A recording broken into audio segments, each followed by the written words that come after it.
Now, here are the three main problems that high cortisol levels can lead to. The first one is that it can start to affect your life in a very serious way because you will start to feel a lot of anxiety, and even tiniest of stress will be a challenge for you to handle. The second one is that it can start causing inflammation, and of course inflammation can start leading to a lot of diseases. And the third one is that it can start to affect your hormonal balance. It can start to cause your thyroid to go out of balance and drag things down, so all of a sudden you're having to deal with a lot of other side effects of high cortisol levels. So in today's video we're diving into 8 foods that can help you address high cortisol levels. Let's get started. Hey, Julia Talbot here, and together with my husband Paul Talbot, we're a certified holistic nutritionist with over 10 years of experience helping you create healthy hormones, healthy body, and the life of your dreams naturally. If you're new here, hit the subscribe button to stay up to date with our latest videos. Now, over the years, we've worked with hundreds of clients who came to us with high cortisol levels as well as low cortisol levels. And on my own journey of balancing hypothyroidism and also addressing Hashimoto's, I've gone through stages when I had very low cortisol levels, and I've also gone through stages when I had high cortisol levels. And neither of those extremes are fun to deal with, and you need to have the right plan to help you move forward.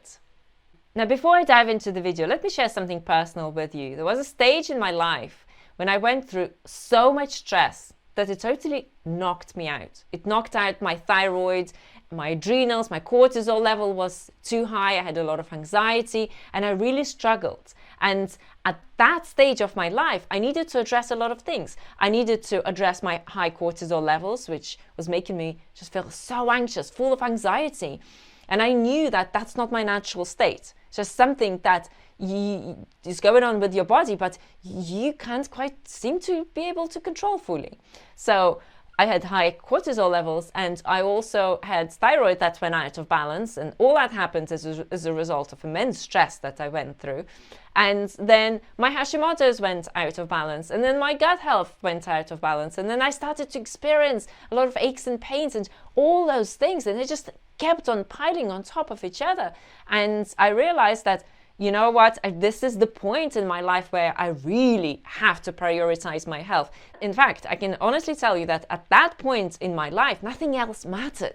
Only my health mattered. And only that was the biggest priority that I had at the time. And things like career and things like social life and other things, they sort of like take that backstage because you really need to focus on your health. So if you're going through a stage where you have high cortisol levels, that's your calling to prioritize yourself and your health as if everything else depends on it, because it does.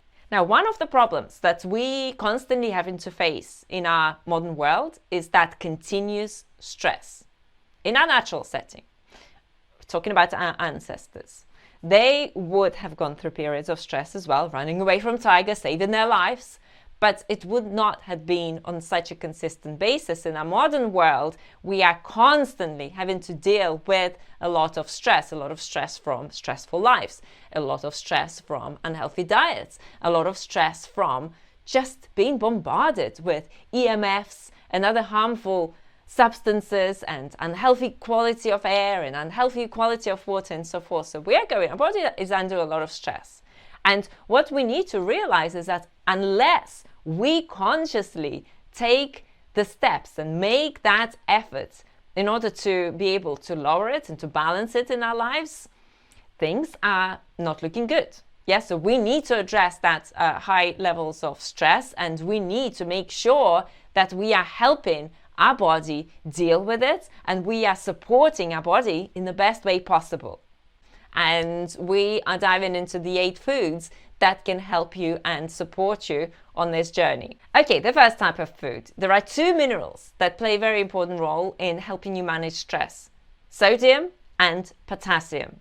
If your sodium levels are too low or too high, you will experience problems. If your potassium levels are too low or too high, you will experience problems. And there was an interesting study that studied cyclists, and during their endurance races, one group ate bananas and pears, and they had lower cortisol levels if compared to another group that only drank water.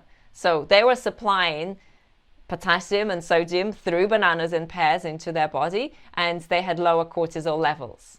And another bonus to pears and bananas is that they also provide your body with carbohydrates. And carbohydrates is something that you need in times of recovery, especially if you need your body and your muscles to recover. And it is also obviously important to be eating sufficient amount of carbohydrates. Okay, the second very important nutrient when it comes to managing your cortisol levels is vitamin C. And studies have found that vitamin C actually helps you regulate cortisol levels. So it's a very important nutrient. And where do you get vitamin C from? Well, you get vitamin C from fruits and vegetables. And there are certain fruits that are very high in vitamin C. So what are the foods that are the highest in vitamin C? Well, some of them is going to be kiwi, guava, papaya, broccoli. Yes, broccoli is very high in vitamin C, and also oranges. When we work with our clients, our first priority is to make sure that they get enough nutrients from their foods. And secondly, if they need a bit of supplementation, they can do that. So certainly eat an abundance of plant foods that are rich in vitamin C. And then if you needed to add extra vitamin C in the form of acerola cherry extract, so natural whole foods, or for example, camu berries, you can do that and add that to your smoothies. Now, the next important one is going to be green, dark, leafy vegetables. So think about kale, think about dark lettuces, varieties of lettuces, as well as other greens. And greens are very rich in magnesium. And magnesium has been shown to help you regulate your cortisol levels. So when it comes to greens, with the approach that we coach our clients on, it's a high carbohydrate, plant foods lifestyle, so it will naturally include plenty of greens in it, and you will need to focus on adding more greens. So yes, you're going to be having smoothies and adding greens to your smoothies, and then having salads and also having other green leafy vegetables in your diet. So that is a very important aspect, not only in helping you balance your cortisol, but also will helping you remineralize your body and also cleanse your body and balance other conditions as well. Okay, so the next type of foods are berries, and berries are great because they contain a lot of antioxidants, and so do other fruits and vegetables. Berries are not the only type of fruits that contains antioxidants, but they're really packed with antioxidants. And if you think about blueberries, if you think about strawberries, if you think about raspberries and other berries, they're really packed with antioxidants. Now, the thing with stress, chronic stress, is that it creates a lot of oxidative damage. And what happens with berries, when you consume berries, they supply your body with antioxidants, potentially also then helping you balance your cortisol levels, as well as other hormones and other areas that need to be balanced in your body. Okay, so the next one is actually a herb, and that's a herb that I love myself, and I love drinking that type of tea, and that is chamomile tea. So chamomile tea is known for its calming effects, and especially if you drink it before bedtime, and also you can drink it during the day. And it is known to promote relaxation. And of course, when you have high cortisol levels, making sure that you are reducing stress levels through food and lifestyle factors, and also adding some herbs that can help you do that is going to be a great idea. And again, if you just sip on that warm chamomile tea and even just create that ritual where, as well as drinking that tea, you're switching off, you're tuning into your body, you're connecting with yourself. So as well as the benefits of chamomile herb itself, you can also create a ritual where you are reconnecting and just calming yourself down, and you're breathing and you're slowing down. Now, the next type of vegetable is asparagus, but it's not just asparagus. It's really all the vegetables, because vegetables are high in folate and B vitamins. B vitamins and folate help you regulate your nervous system. They're very important when it comes to regulating your nervous system.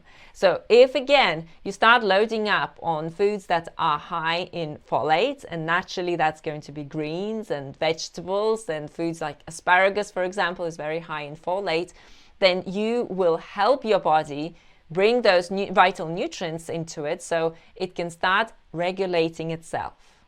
Now, the next type of food is the type of food that a lot of us love, and I do, sweet potatoes. Sweet potatoes are very rich in nutrients and very rich in vitamin A. And what happens, again, when you think about chronic stress and high cortisol levels and inflammation in your body, that can start to affect your immune system. And in order to support your immune system, you need certain nutrients, and vitamin A is going to be an important one. And as well as sweet potatoes, think about butternut squash and think about all the fruits and veggies that look orange or yellow.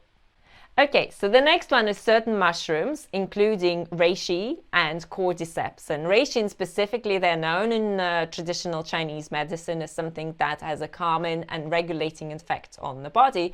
And reishi and cordyceps are also known as adaptogens. So they help you regulate your body. So whether your cortisol level is too high or too low, they will help you regulate that. So including cordyceps and reishi, you can buy that as a powder and add it to your salads or soups, add it to your food and consume it with your food. Is something that has actually been shown to help you also regulate high cortisol levels or low cortisol levels, and just generally regulate other bodily functions, including your nervous system, which is so important when it comes to managing cortisol levels.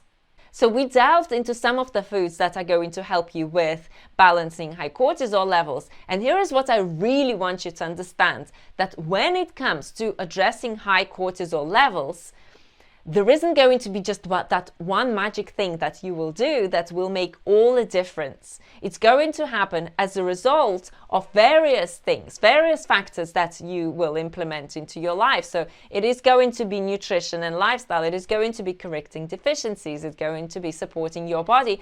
It is also going to be making sure that your gut health is dialed in, that your hormonal health is addressed. And it's going to happen as a result of all those things that will come together and then will allow you to rebuild your body. So if you are struggling with an unbalanced cortisol levels, if you are struggling with a lot of anxiety, or on the other hand, you just feel too slow and more depressed, and if you're struggling with your hormones, if you're struggling with your gut health and your weight, let's hop on a quick 15-minute call to see how our system might be able to help you turn that around and in a matter of just weeks, feel like a brand new person and embrace life in a whole new way. So the link for that is on the screen, vibewithhealth.com/apply, and is also in the description section. And also, we've got a free masterclass where we will share the 5 steps our clients use in order to reverse their hormonal, gut, and other issues. So the link is in the description section. All right, so if you click on the video that you're seeing on the screen, I will delve into my own story of how I rebalanced adrenal fatigue and how I went from almost bedridden with fatigue to running a whole marathon, giving birth to our beautiful and healthy daughter, and really rebuilding my life in a whole new way. See you there.